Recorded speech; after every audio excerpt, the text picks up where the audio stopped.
Gentlewoman for Richmond City, Ms. McClellan. Thank you, Mr. Speaker. I rise for a point of personal privilege. Gentlewoman has the floor. Thank you, Mr. Speaker. Very briefly, ladies and gentlemen of the House, I know that many of you on the other side of the aisle don't like Obamacare, and I know you don't like the Affordable Care Act, but let me tell you what has not been a failure. What has not been a failure is the people who were denied health insurance because of pre-existing conditions who now have coverage. What is not a failure is families who once had caps on the total amount of coverage they could get for debilitating, chronic, lifelong illnesses now don't. However you feel about the Affordable Care Act or Obamacare or Medicaid or whatever, do not lose sight that people send us here to solve their problems. And as we are having debates in our districts and polls and listening to our constituents, I invite every one of you to go talk to the uninsured in your district. Ask them what they do when they have a medical crisis and they don't have the money to pay for it. With all due respect for the gentleman from Lynchburg, I do think when you don't have coverage, it affects outcomes. Very briefly, I'll tell you a story. Some of you know that this summer, my son burned his hand on my curling iron in the blink of an eye. After the emergency room, an ambulance to the burn unit at MCV, doctor's bills, the medication, a home care nurse to check it for 3 weeks. After all the medical bills were paid, it was over $15,000 because of something that happened in the blink of an eye. I was lucky. I had insurance, not state health insurance, by the way, private insurance. But I had insurance to pay for it, and I only had to pay $1,000 out of pocket. I'm lucky I had it. How could it have affected the outcome if I didn't? When he burned his hand, we were in Bath County. In the emergency room, the doctor there didn't know what degree his burn was. He said, well, you have a choice. We don't have a burn unit here at Bath County. You can go home and then go to the burn clinic that MCV has on Wednesdays. This was a Saturday. Or we can wait and see if a burn unit has a bed and admit him. I knew without immediate treatment to determine what degree it was, his hand would get infected.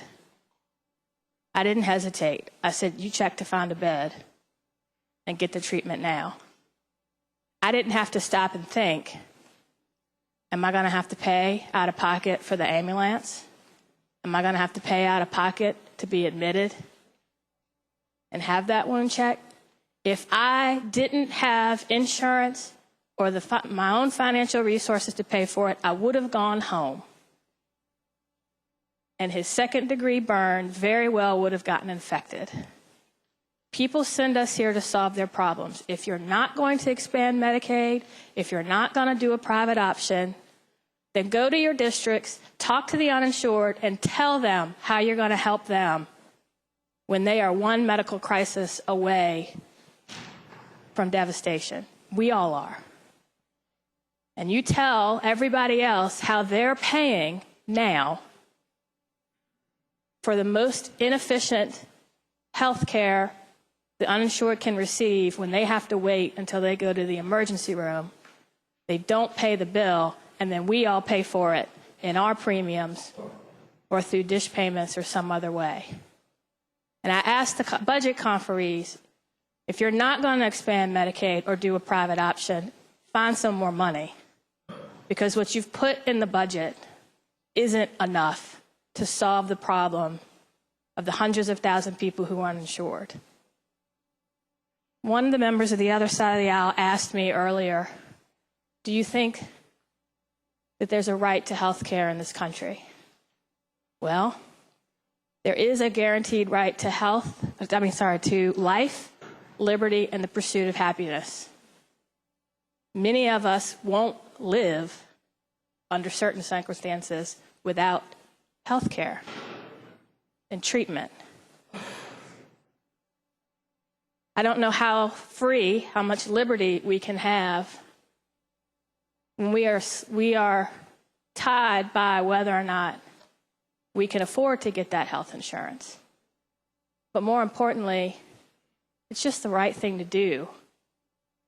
Government was set up in part, and many of us believe, regardless of your faith, that we have to help those who cannot help themselves. Many of us follow the teachings of a man who said, "What you do for the least of these, you do for me." Well, there are many needing our help and expecting us to come up with a solution to help them get what they need. I don't care what you call it. I don't care who pays for it. Although I think we should do what is most efficient and spreads the cost over the most people and figure out a way to take care of all of our citizens. And if that means we expand Medicaid, so be it. If that means we expand Obamacare, so be it. If that means we come up with a Virginia way, so be it. Let's just do it. Thank you.